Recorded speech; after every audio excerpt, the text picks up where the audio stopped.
Welcome back to my YouTube channel. Last lectures में हमने discuss किया था नैनो पार्टिकल्स को, उनकी क्लासिफिकेशन को, और उनमें से एक था chemical method for the synthesis of nano particles. उनमें से एक मेथड था हाइड्रोथर्मल मेथड, जो कि केमिकल मेथड था।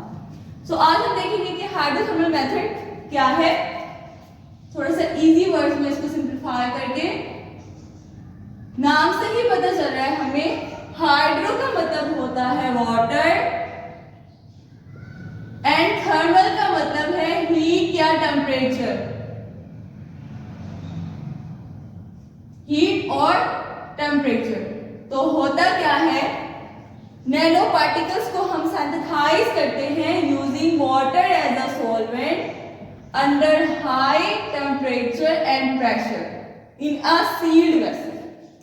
सो जब हम अपने प्रीकर्सर सब्सटेंस को डिस्पर्स करते हैं वाटर में और प्रोवाइड करते हैं हाई टेम्परेचर और हाई प्रेशर, तो उसके रिजल्ट में एक हेटेरोजीनियस रिएक्शन होता है और हमारे पास हमारे nano crystals, nano structure material synthesise हो जाते हैं। यहां पर एक टर्म हम सोल्वोथर्मल भी यूज करते हैं।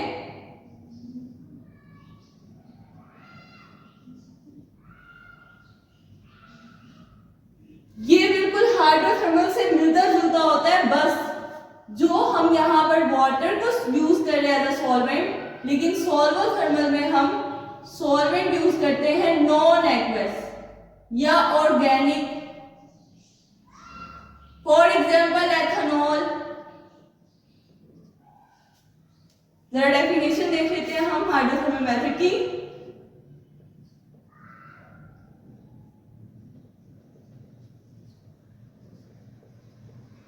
Hydrothermal method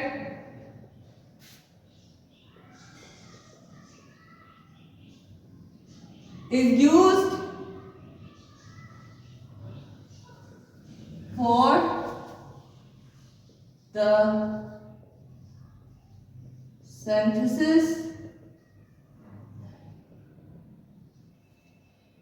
of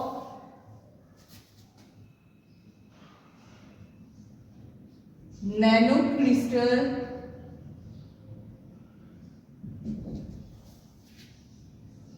using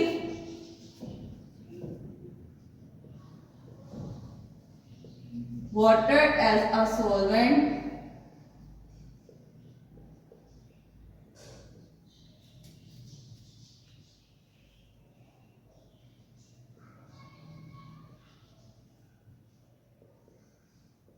under high temperature and pressure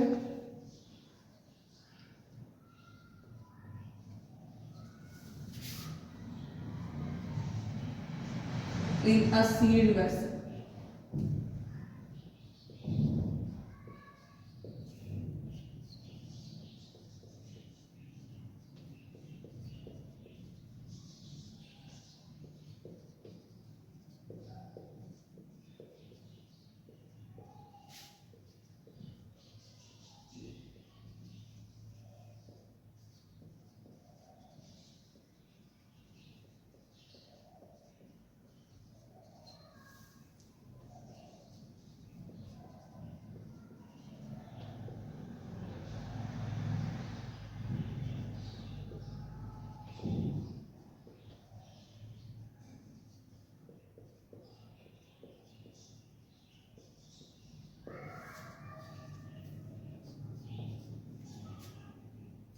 जब प्रिकर्सर सब्सटेंस को हम अपने इनऑर्गेनिक मटेरियल को हीट प्रोवाइड करते हैं, तो प्रेशर इनसाइड जो होता है हमारे ऑटोक्लेव के, वो बढ़ जाता है, टेम्परेचर बढ़ जाता है और हमारा सब्सटेंस जो है वो ज्यादा हीट अब्सॉर्ब करता है, हमारे inorganic material. So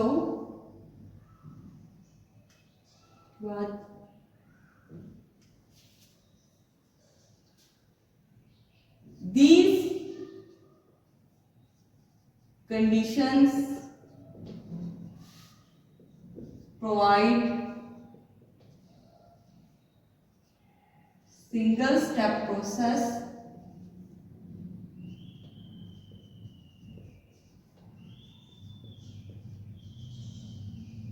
without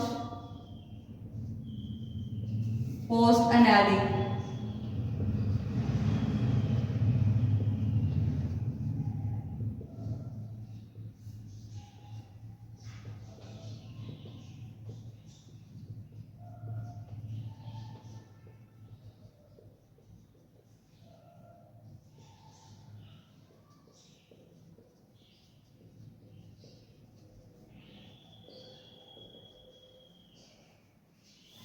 This method is useful for substances which are insoluble in water and low temperature.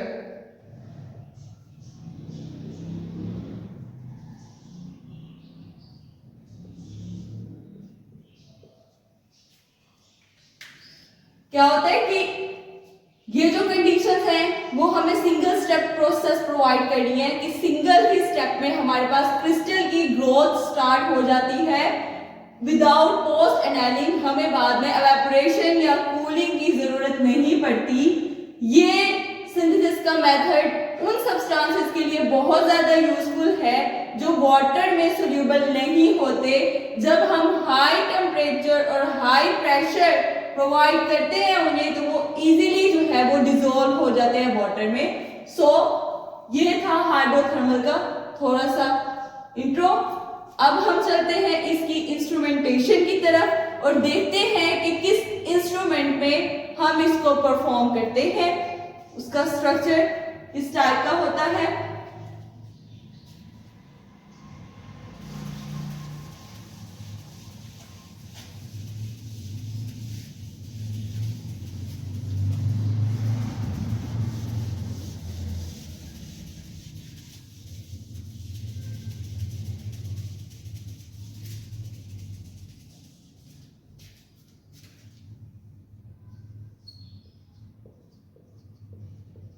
Instrumentation.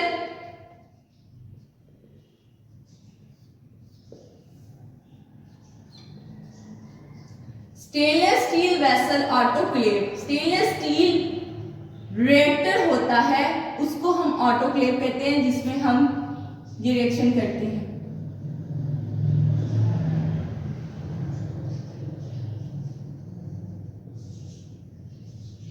Called as autoclave.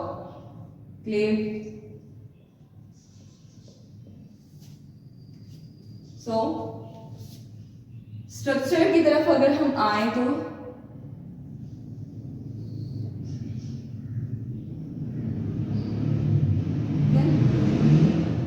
सबसे पहले ये है हमारे पास stainless steel vessel.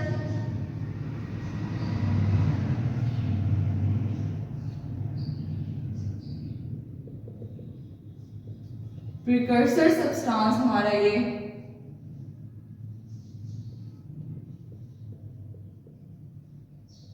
Plus water. अब इस प्रिकर्सर सब्सटेंस को हम रखते किस में है.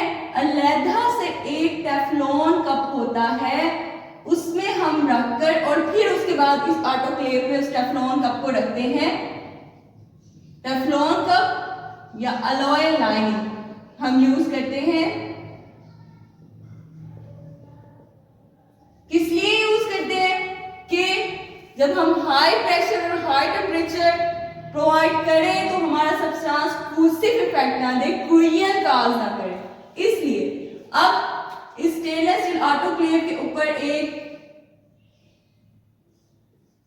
लिड कैप कह लें हम, कैप या लिड जिसको हम बंद करते हैं. इसका अपना ही एक स्क्रू सिस्टम होता है उससे.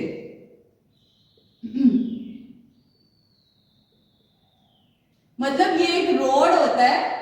इस रोड की हेल्प से हम इस लिड को बहुत अच्छे से टेफ्लॉन कप को ऑटोक्लेव में रख के अपना सब्सटेंस और वाटर को टेफ्लॉन कप में डाल के उस टेफ्लॉन कप को हम स्टेनलेस स्टील वेसल इस ऑटोक्लेव में डालते हैं. उसके स्क्रू सिस्टम से हम लिड को प्रॉपरली अच्छी तरह टाइटली बंद कर देते हैं. तो अब इस ऑटोक्लेव के अंदर क्या हो रहा होता है जरा वो देखते हैं. किस तरह से किस स्टेप्स में हमारी क्रिस्टल की ग्रोथ होती है. समझ लें कि हमारा जो प्रिकर्सर सब्सटेंस है अमोर्फस स्टेट में है।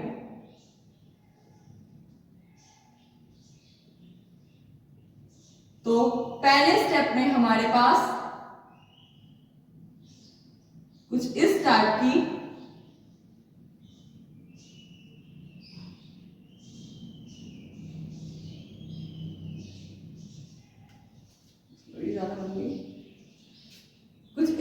के हमारे पास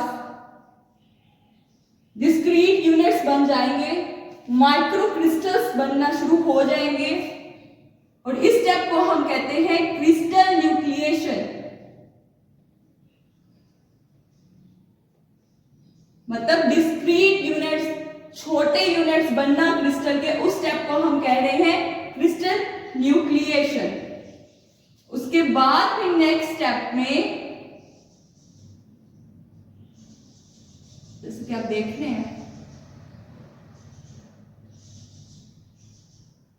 कंडेंसेशन होगी या प्रेसिपिटेशन होगी और हमारे पास इस प्रेसिपिटेशन और कंडेंसेशन के रिजल्ट में एक सबक्वेंट ग्रोथ का प्रोसेस स्टार्ट हो जाएगा।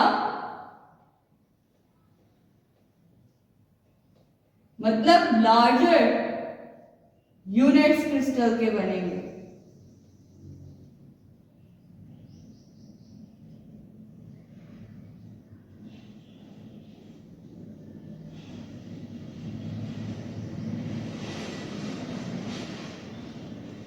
तो इस तरह से क्रिस्टल की ग्रोथ हो रही होती है, नैनो पार्टिकल्स या हमारे nano crystals, nano structure materials, क्योंकि हाइड्रोथर्मल मेथड में हम नैनो पार्टिकल्स के अलावा भी लार्जर साइज की क्रिस्टल्स फॉर्म कर सकते हैं। तो उनकी ग्रोथ अंदर कुछ इस तरह से होती है। Larger crystals are form.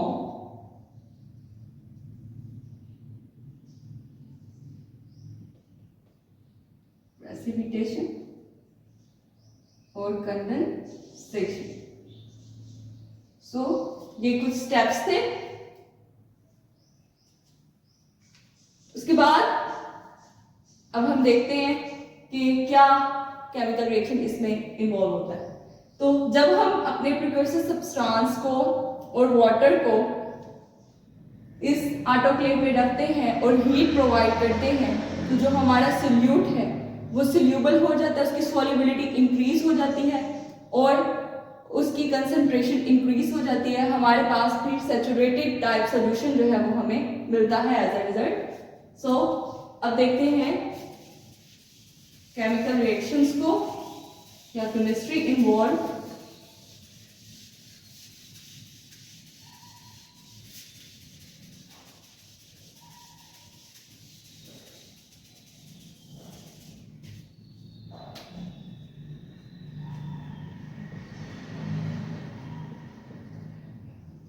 Hydrothermal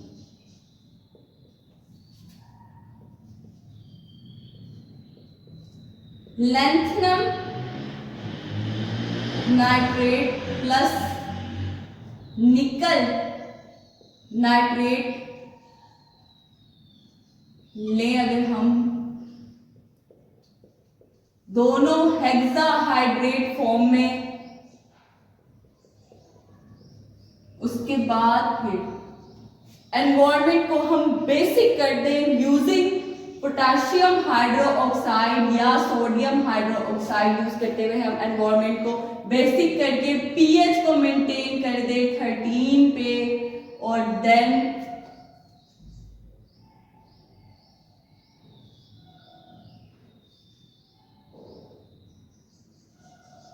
इसको 220 सेंटीग्रेड पे 48 आवर्स के लिए हम 220 सेंटीग्रेड पे ऑटोक्लेव में रखें।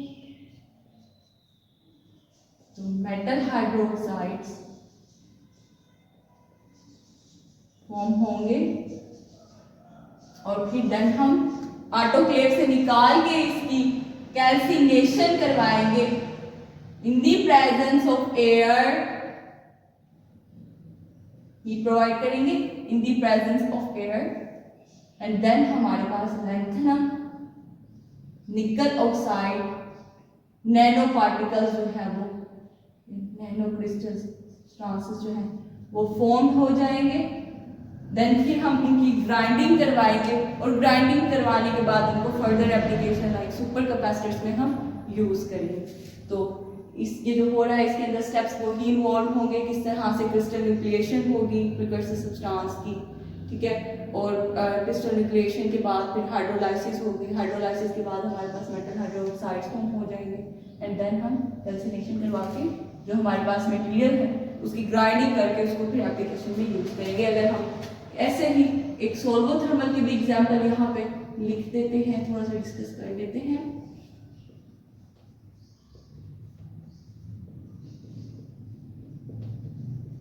प्रोसेस सारा सेम है हमारे पास,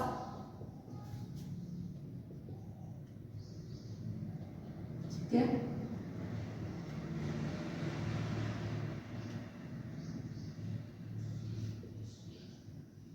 नॉन एक्वस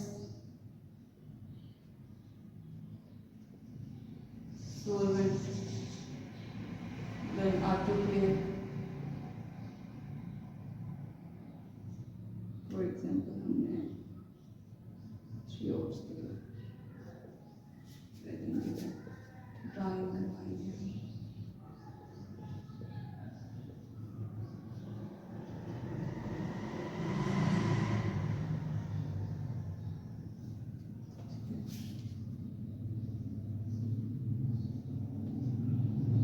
अब इसके एडवांटेजेस हम थोड़ा सा डिस्कस कर लेते हैं कि इस टेक्निक की क्या फायदे हैं, क्या एडवांटेजेस हैं।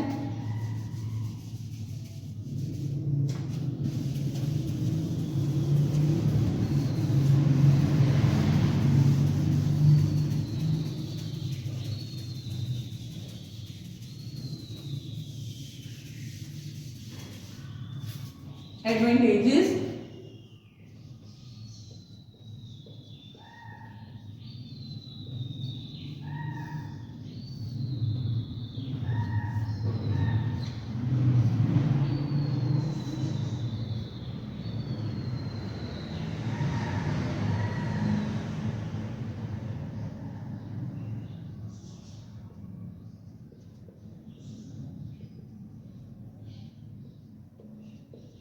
size can be easily controlled,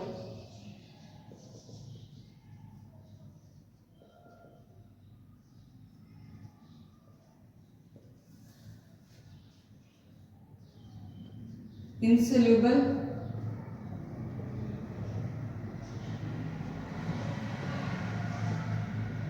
water substances are used in addition to nanoparticles.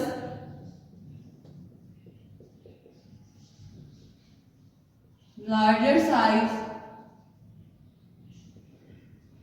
crystals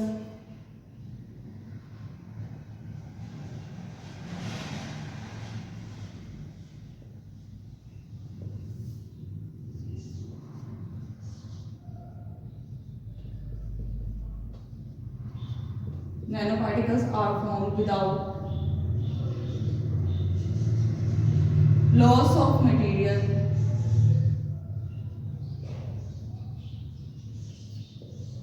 high yield,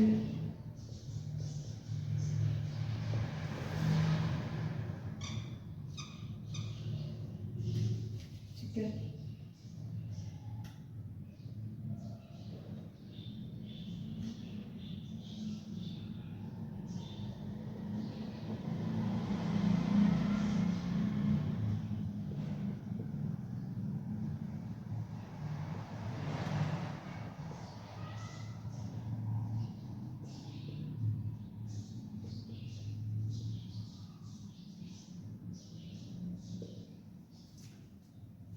size हम इजीली कंट्रोल कर सकते हैं हाइड्रोथर्मल मेथड से, मतलब साइज या मॉर्फोलॉजी हाई प्रेशर और हाई टेम्परेचर प्रोवाइड करके हम उसको कंट्रोल कर सकते हैं।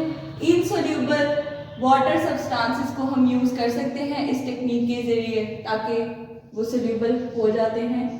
और in addition to nano particles larger size के क्रिस्टल भी हम फॉर्म कर सकते हैं हाइड्रोथर्मल मेथड से। इट मीन्स कि जस्ट नैनो पार्टिकल्स हम फॉर्म नहीं कर रहे, क्रिस्टल सब्सटेंसेस भी इस मेथड से हम सिंथेसाइज कर रहे हैं। Nano particles are form without loss of materials.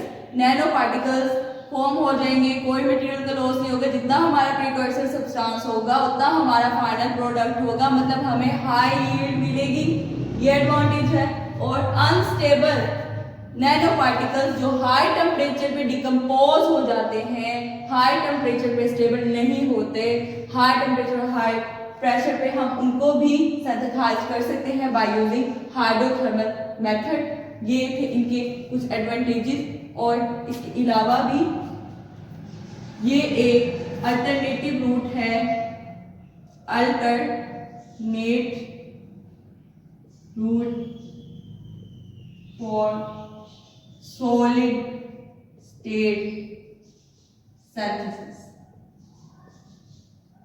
ये भी एक एडवांटेज है हाइड्रोथर्मल मेथड का कि हम इसको एक अल्टरनेट रूट की तरह यूज कर सकते हैं सॉलिड स्टेट, मतलब जिसमें लिक्विड और हमारे पास सॉलिड हो, उस सिंथेसिस के लिए ये टेक्निक यूज कर सकते हैं। और एप्लीकेशन हमारे पास जो है वो सुपर कैपेसिटर्स के लिए जो मैंने यूज की थी हाइड्रोथर्मल मेथड से सिंथेसाइज की थी नैनो पार्टिकल्स। तो ये था हमारा आज का हाइड्रोथर्मल